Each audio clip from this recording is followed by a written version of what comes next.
Hello दोस्तों। मैं विकास कुमार स्वागत करता हूं आपका हमारे चैनल स्टडी 95 वीके में।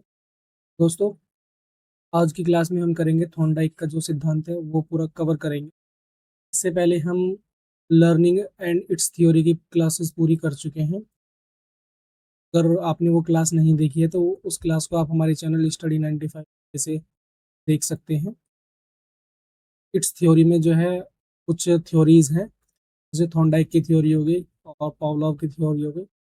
इन क्लासेस को हम आज से करेंगे, ठीक है। तो आज हम थॉर्नडाइक की जो थ्योरी है ट्रायल एंड एरर की, उसको करेंगे। चलिए शुरू करते हैं आज की क्लास। तो एडवर्ड एडवर्ड एल थॉर्नडाइक ने अधिगम को समझाने के लिए ट्रायल एंड एरर की थ्योरी दी थी। इसे कनेक्शनिज्म थ्योरी भी कहा जाता है। कनेक्शनिज्म थ्योरी किसको कहते हैं? ट्रायल एंड एरर की, ठीक है। ये किसने दिया था? एडवर्ड एल थॉर्नडाइक ने, ठीक। तो इन्होंने बताया था कि स्टिमुलस और रिस्पॉन्स, स्टिमुलस रिस्पॉन्स परिणाम, फिर सीखते हैं। स्टिमुलस से रिस्पॉन्स आता है, रिस्पॉन्स से परिणाम आता है, परिणाम से हम सीखते हैं। यानी जो भी आउटकम निकलेगा या जो भी रिजल्ट निकलेगा उससे हमें क्या मिलती है? सीख मिलती है, यानी लर्निंग होती है, ठीक है? जैसे अर्थात जब किसी व्यक्ति के सामने कोई समस्या आती है तो वह कई प्रतिक्रियाएं कर देता है। जब किसी व्यक्ति के सामने अचानक से कोई समस्या आ जाएगी तो वो कई तरीके के रिस्पॉन्स देता है, ठीक है। तो कई रिस्पॉन्स उसमें से गलत होते हैं और कुछ रिस्पॉन्स सही होते हैं। तो सही रिस्पॉन्स जब संतोषजनक परिणाम देता है तो स्टिमुलस और रिस्पॉन्स के बीच संबंध स्थापित हो जाता है, ठीक है। स्टिमुलस और सही रिस्पॉन्स के बीच संबंध स्थापित हो जाता है। इसी संबंध को कनेक्शनिज्म कहते हैं, ठीक।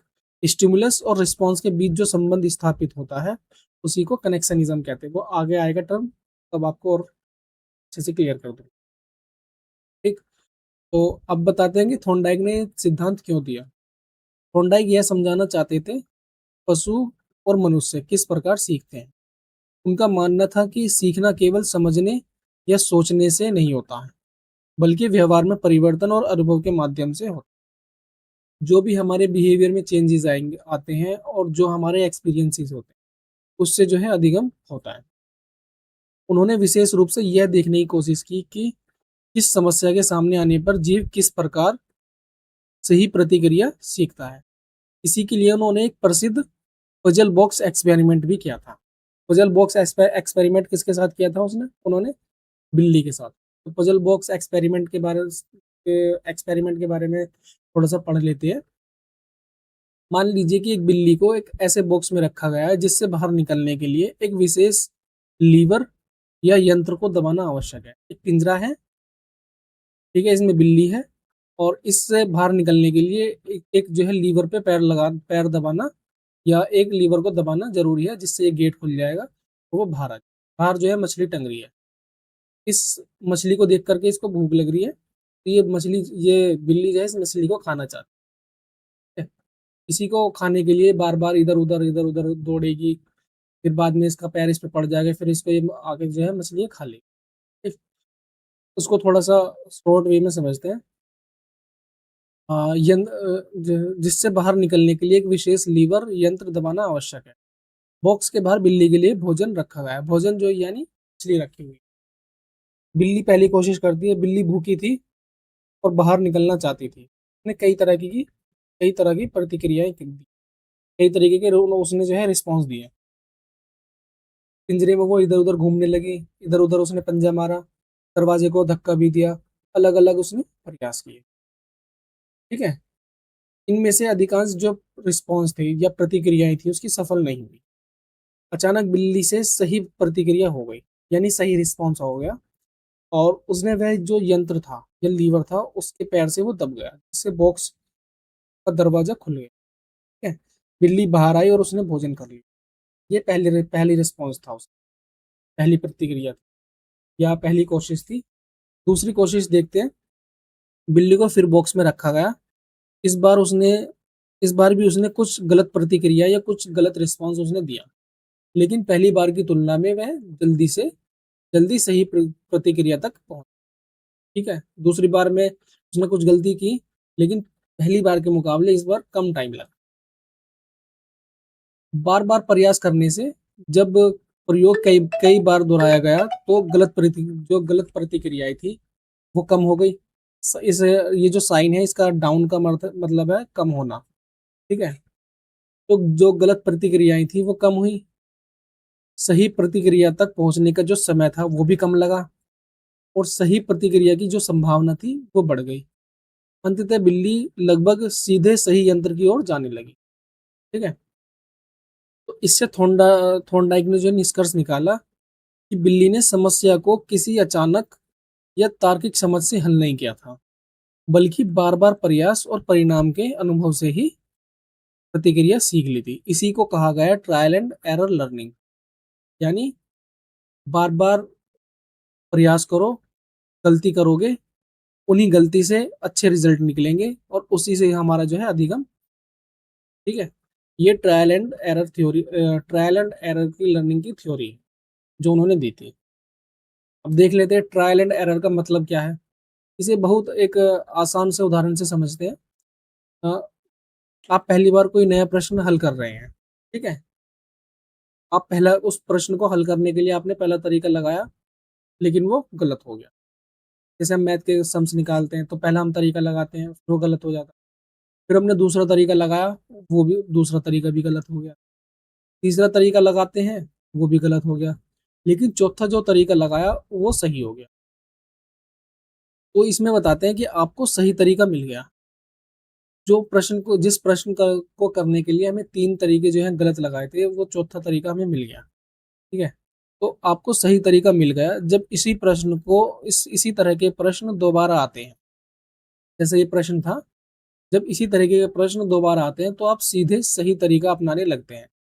यही ट्रायल एंड एरर लर्निंग का मूल विचार है। ठीक है, उम्मीद करता हूँ समझ में आ रहा होगा। ठीक है, बात कर लेते हैं कनेक्शनिज्म की। कनेक्शनिज्म क्या है? थॉर्नडाइक के सिद्धांत को कनेक्शनिज्म इसलिए कहा जाता है क्योंकि उनके अनुसार सीखने में स्टिमुलस और रिस्पॉन्स के बीच कनेक्शन बनता है। यानी स्टिमुलस और रिस्पॉन्स के बीच का जो कनेक्शन बनता है वही जो है कनेक्शन है। ठीक है, उदाहरण के तौर पर टीचर ने 2 और 2 पूछा। 2 और 2 कितने होते हैं? तो ये तो हो गया हमारा स्टिमुलस, ठीक, क्योंकि टीचर ने हमसे पूछा। स्टूडेंट ने जवाब दिया, जो प्रतिक्रिया दी, तो ये हो गया रिस्पॉन्स। तो एस आर यानी स्टिमुलस रिस्पॉन्स।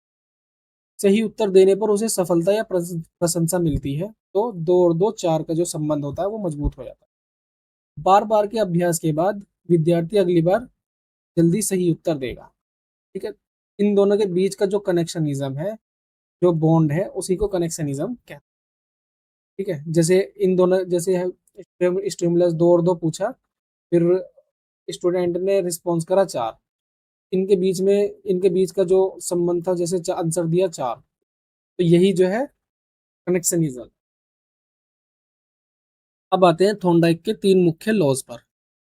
जैसे थॉर्नडाइक ने 3 मुख्य नियम बताए थे, जैसे लॉ ऑफ रेडीनेस यानी तत्परता का नियम, लॉ ऑफ एक्सरसाइज अभ्यास का नियम, लॉ ऑफ इफेक्ट प्रभाव का नियम।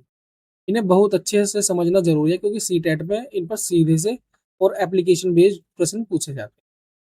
ठीक है, तो पहला हम देख लेते हैं लॉ ऑफ रेडीनेस का, तत्परता का नियम। इसका अर्थ है जब व्यक्ति सीखने के लिए तैयार होता है तो सीखने की जो प्रक्रिया है अधिक प्रभावी और संतोषजनक होती है। जब व्यक्ति सीखने के लिए तैयार होता है, जब जब कोई व्यक्ति सीखने के लिए तैयार होता है तो जो सीखने की जो प्रक्रिया है वो अधिक प्रभावी होती है और संतोषजनक होती है। इस व्यक्ति को सीखने की तैयारी ही नहीं है, कोई व्यक्ति सीखने के लिए तैयार ही नहीं है, तो जो सीखने की जो उसकी प्रक्रिया है वो अधिक प्रभावी होगी? नहीं होगी। जब अधिक प्रभावी नहीं होगी तो वो क्या वो संतोषजनक होगी? नहीं, फिर तो वो असंतोषजनक होगी। ठीक है, तो यहाँ रीडीनेस सीखने की तत्परता है। ठीक, एग्जाम्पल देख लेते हैं। टीचर बच्चों को फ्रैक्शन पढ़ाने वाली है। अगर बच्चों को पहले से ही संख्या का ज्ञान है, डिवीजन का बेसिक नॉलेज है और सीखने में रुचि है, तो फ्रैक्शन को आसानी से समझ सकते हैं। लेकिन अगर बच्चे बिल्कुल तैयार नहीं हैं, ठीक है, लेकिन अगर बच्चे बिल्कुल भी तैयार नहीं हैं, तो उन्हें कॉन्सेप्ट कठिन लग सकता है। आसान भाषा में समझें, रेडी लर्नर, बेटर लर्निंग। अगर लर्नर सीखने के लिए तैयार है, तो लर्निंग कैसी होगी? बेटर होगी। ठीक है। हम क्लास में पढ़ाने जाते हैं बच्चों को, तो जब भी हम क्लास में बच्चों को पढ़ाने जाएंगे, जो जो बच्चा सीखने के लिए तैयार होगा, उसकी जो लर्निंग होगी वो बेटर होगी। ठीक है। और जो बच्चा सीखने के लिए तैयार नहीं होगा, जिसका दिमाग ही नहीं होगा उसकी जो लर्निंग होगी वो बेटर नहीं होगी। एक और उदाहरण से देख लेते हैं। मान लीजिए आपको बहुत भूख लगी है, आपके सामने भोजन रखा है, आप भोजन करने के लिए तैयार हैं। भोजन मिलने पर आपको संतोष होगा। यदि आपका पेट पहले से भरा है और आपको जबरदस्ती भोजन कराया जाए, तो आपको अच्छा नहीं लगेगा। ठीक है। थॉर्नडाइक ने इसी प्रकार तत्परता और परिणाम के संबंध को लर्निंग से जोड़ा है। आगे देखते हैं। दूसरा नियम है हमारा लॉ ऑफ एक्सरसाइज, यानी अभ्यास का नियम।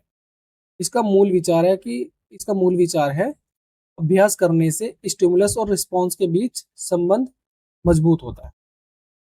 इसे दो भागों में समझाया जा सकता है। लॉ ऑफ यूज, जैसे लॉ ऑफ एक्सरसाइज को जो है दो तरीके से हम समझ सकते हैं। पहला लॉ ऑफ यूज यानी उपयोग का नियम, और दूसरा है लॉ ऑफ डिसयूज यानी अनुपयोग का नियम। किसी संबंध का बार बार उपयोग करने से वह मजबूत हो जाता है। जैसे बच्चा रोज मल्टीप्लिकेशन टेबल बोलता है, पहले 7 अट्टे सोचता है वो कि 7 अट्टे क्या होगा, या 7 टाइम 8 जा कितना होगा। तो सोचने में समय लगता है उसे, लेकिन जब वो रोज रोज अभ्यास करेगा, मतलब रोज रोज अभ्यास करने के बाद वह जल्दी से बता देता है कि 56 होगा, 7 अट्टे 56 होता है। क्यों? क्योंकि अभ्यास के संबंध से मजबूत हुआ है। क्योंकि जो उसने अभ्यास किया था उससे जो उसका संबंध है वो मजबूत हुआ, तभी तो वो बता पाया। अगर वो क्या नाम है, रोज रोज प्रैक्टिस ना करता टेबल रीड करने की, या टेबल रिकॉल करने की, याद करने की, तो क्या वो बता सकता था 7 8 जा कितना होता है? नहीं बता सकता था। क्योंकि उसने रोज रोज जो है एक्सरसाइज की है उसकी, तभी तो उसने बताया। ठीक है। अब वो उसको लंबे समय तक याद हो जाएगी चीजें। फिर दूसरा देखते हैं लॉ ऑफ डिसयूज। यदि किसी सीखे हुए संबंध का लंबे समय तक उपयोग नहीं किया जाता है, तो वह कमजोर हो जाता है। जैसे इसने याद कर लिया, ये रोज रोज इसने जो है अभ्यास करा, इसे याद हो गया कि 7 8 जा 56 होता है, लेकिन इसके बाद में काफी टाइम तक इसने इसका यूज ही नहीं किया। ये जो 7 8 जा 56 है, इसको इसने क्या नाम है आगे कभी यूज ही नहीं किया लंबे समय तक। तो ये जो इसकी सीखने की जो क्षमता थी यार, बताने की 7 8 जा 56 होता है, ये कमजोर हो जाती है। आपने कोई उदाहरण के तौर पे देखते हैं, आपने कोई गणितीय तरीका सीखा, लेकिन कई महीनों तक उसका उपयोग नहीं किया। बाद में सवाल आने पर आपको तरीका याद करने में कठिनाई हो सकती है। ये वही चीज है जो मैंने बताई आपको। ठीक है। बात कर लेते हैं लॉ ऑफ इफेक्ट की, प्रभाव के नियम की। यह थॉर्नडाइक का सबसे महत्वपूर्ण या बहुत महत्वपूर्ण नियम है। इसका मूल विचार है, जिस प्रतिक्रिया के बाद संतोषजनक परिणाम मिलता है, उस प्रतिक्रिया और परिस्थिति के बीच संबंध मजबूत हो जाता है। ठीक है। जैसे टीचर ने पूछा भारत की राजधानी क्या है, स्टूडेंट ने जवाब दिया नई दिल्ली। टीचर ने कहा बहुत अच्छा, सही उत्तर। स्टूडेंट को अच्छा लगा, इससे भविष्य में सही उत्तर देने की जो संभावना है वो बढ़ती है। जैसे टीचर ने जब पूछा था कि भारत की राजधानी क्या है, तो स्टूडेंट ने जवाब दिया कि नई न्यू दिल्ली या नई दिल्ली। ठीक। तो यदि यहाँ पे टीचर इसको कहता कि बहुत अच्छा, सही उत्तर, ये सब चीजें ना कहता जो इसने कहा था, तो इसकी जो लर्निंग है सीखने की, वो इतनी अट्रैक्टिव नहीं होती, या इतनी रिस्पॉन्सिव नहीं होती। ठीक है। क्योंकि जब टीचर ने ये शब्द उसको कहे, तो स्टूडेंट को क्या मिला? मोटिवेशन। तो मोटिवेशन मिलने से उसे क्या होगा कि भविष्य में वो सही उत्तर देने की जो संभावना है उसकी, वो बढ़ जाती है। जैसे इसमें इस तरीके से देख लेते हैं। स्टिमुलस दिया, करेक्ट रिस्पॉन्स हुआ, करेक्ट रिस्पॉन्स से हमारा जो आउटकम निकलेगा सेटिस्फाइंग रिजल्ट, सेटिस्फाइंग रिजल्ट से जो कनेक्शन है एसआर, मतलब स्टिमुलस और रिस्पॉन्स का जो कनेक्शन है वो कैसा होगा, स्ट्रॉन्ग कनेक्शन बन, ठीक है। यही अगर ये करेक्ट रिस्पॉन्स ना देता, जब करेक्ट रिस्पॉन्स ना देता तो सेटिस्फाइंग रिजल्ट आते नहीं आते, तो कनेक्शन कैसा होता, स्ट्रॉन्ग नहीं बनता फिर वो, ठीक है, फिर वो वीक कनेक्शन बनता है। लॉ ऑफ इफेक्ट को रिवॉर्ड से जोड़कर समझते हैं। मान लीजिए एक बच्चा होमवर्क पूरा करता है, टीचर उसकी प्रशंसा करती है, बहुत अच्छा काम किया है, बच्चे को संतोष मिलता है।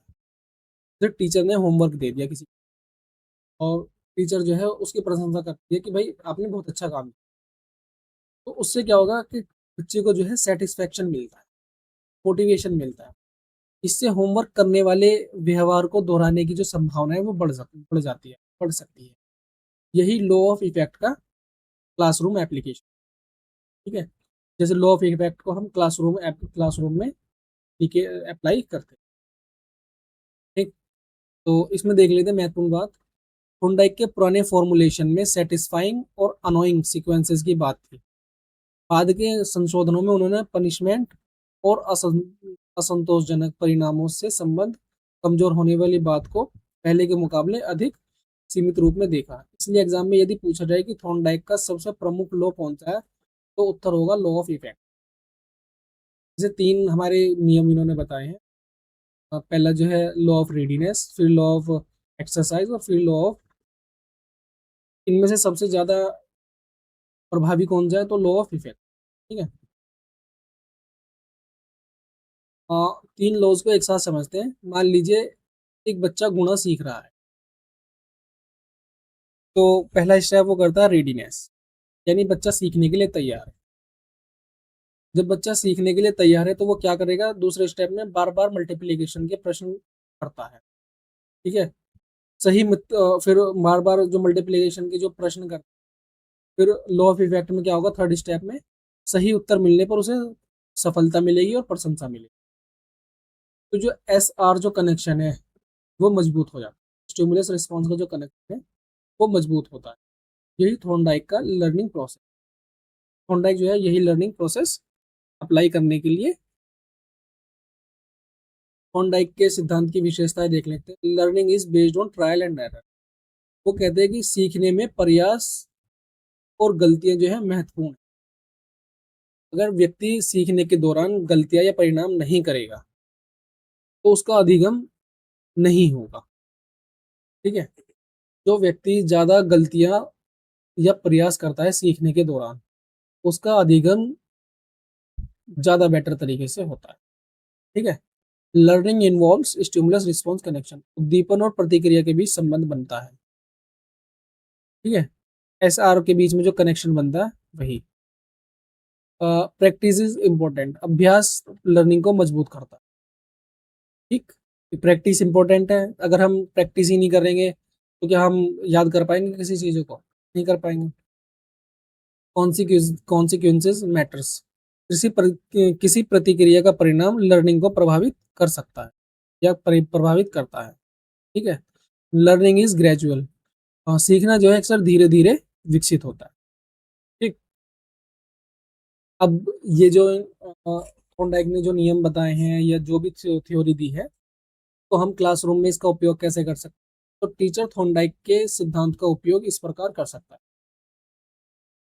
जैसे विद्यार्थियों को सीखने के लिए तैयार करें, विद्यार्थियों को पहले से ही, जैसे हमें कल कोई टॉपिक पढ़ाना है, ठीक है, तो उसके लिए हमें आज ही बच्चों को कुछ चीजें बतानी होंगी कि भाई कल हम ये वाला टॉपिक पढ़ेंगे, और उसके लिए आप ये ये वाला टॉपिक घर से पढ़ के आना, ठीक है। और उस टॉपिक के बारे में हम पहले से ही जो है उनको जरूरी जानकारी दे देंगे, मेन मेन पॉइंट या थोड़ा सा जो है ओवरव्यू उस टॉपिक के बारे में दे देंगे। तो उससे क्या होगा कि बच्चों के अंदर जो है बच्चों के अंदर जो है उस टॉपिक को पढ़ने की जो है जिज्ञासा है, क्यूरियोसिटी जो है बढ़ जाएगी। फिर क्या करें, फिर दूसरे स्टेप में क्या करें, उस टॉपिक से रिलेटेड पर्याप्त जो है अभ्यास कर पाए, बच्चों को जो है स्वयं प्रयास करने दें, खुद भी करवाएं और करने उनको जो है खुद भी प्रयास करने दें। ठीक है, सही उत्तर या सही व्यवहार पर सकारात्मक फीडबैक दें, यानी पॉजिटिव फीडबैक दें। यदि सही उत्तर दे बच्चा दे देता है या सही व्यवहार करता है तो उसको फीडबैक दो कि शाबाश बेटा। उससे क्या होगा, उसकी जो लर्निंग है वो और इम्प्रूव होगी। ठीक है, और यदि कोई बच्चा सही नहीं कर पाता है तो उसको भी जो है थोड़ा सा थोड़ा सा जो है उसको भी मोटिवेट करें कि नहीं बच्चे, कोई बात नहीं, इस बार नहीं हुआ अगली बार हो जाए, या उसको थोड़ा सा जो है और तरीके से समझाने की कोशिश हम कर सकते हैं। ठीक है, केवल रटने के बजाय गतिविधि और प्रैक्टिस का अवसर दें। बच्चों को केवल रटने के लिए ना कहें, किसी भी चीज को रटने के लिए ना कहें। जहां पे भी ये रटना आ जाता है ना, ये नेगेटिव वर्ड होता है। ठीक है, जब भी हम एग्जाम में बैठेंगे सी टेट के, जब भी कहीं रटने जैसी शब्द आ जाए तो ये नेगेटिव वर्ड होता है। वो जिस भी ऑप्शन में नेगेटिव मतलब रटना शब्द आ जाए वो नेगेटिव होगा तो उसको गलत कर दो। ठीक है, सी टेट के लिए super revision study 95 VK special. दोस्तों, अगर क्लास अगर आपको पसंद आ रही है तो हमारे चैनल स्टडी 95 वीके को लाइक कर सकते हैं। ठीक है, शेयर कर सकते हैं, और वीडियो को लाइक कर सकते हैं, शेयर कर सकते हैं, कमेंट कर सकते हैं, और हमारे चैनल स्टडी 95 वीके को सब्सक्राइब भी कर सकते हैं। जैसे थॉर्नडाइक ने कौन सी थ्योरी दी है, ट्रायल एंड एरर की। इसका दूसरा नाम क्या है, कनेक्शनिज्म। कौन सा प्रयोग किया है, पजल बॉक्स का। किस पर किया है, कैट पर। मुख्य अवधारणा क्या है इसमें, स्टिमुलस स्टिमुलस रिस्पॉन्स कनेक्शन या एसआर कनेक्शन। ठीक है, कौन से लॉज दिए हैं, 3 लॉ दिए हैं, रेडीनेस, एक्सरसाइज और effect. Law of readiness, law of exercise, law of effect. सबसे महत्वपूर्ण कौन सा है, लॉ ऑफ इफेक्ट। अब इस पूरी थ्योरी को जो है मतलब एक छोटी सी कहानी में समझ लेते हैं। ठीक, अ, एक बच्चा पहली बार साइकिल चलाना सीख रहा है। ठीक है, पहले वे बैलेंस नहीं बना पाता था। फिर वो कई बार जो है कोशिश करी उसने। फिर धीरे धीरे उसे सही तरीका समझ में आता है, बैलेंस बनाने का जो सही तरीका होता है धीरे धीरे उसको समझ में आने लगा। उससे क्या हुआ, वह सफल होता गया।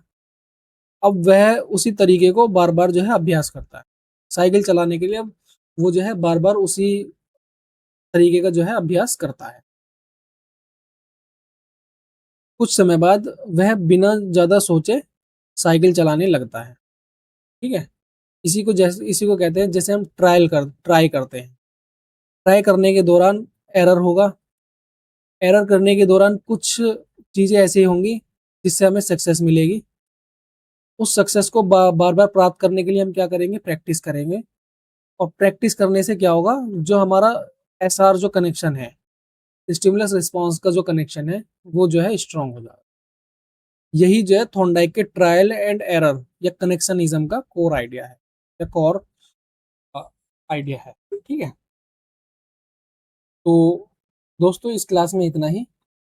अगर आप अगर आप हमारे चैनल पर नए हैं तो वीडियो आपको पसंद आई है तो वीडियो को लाइक कर सकते हैं, शेयर कर सकते हैं, और हमारे चैनल स्टडी सब्सक्राइब कर सकते हैं। इसी तरीके की और भी जो क्लासेस हैं वो आपको और भी और सिंपल वे में समझाने का प्रयास। Thank you.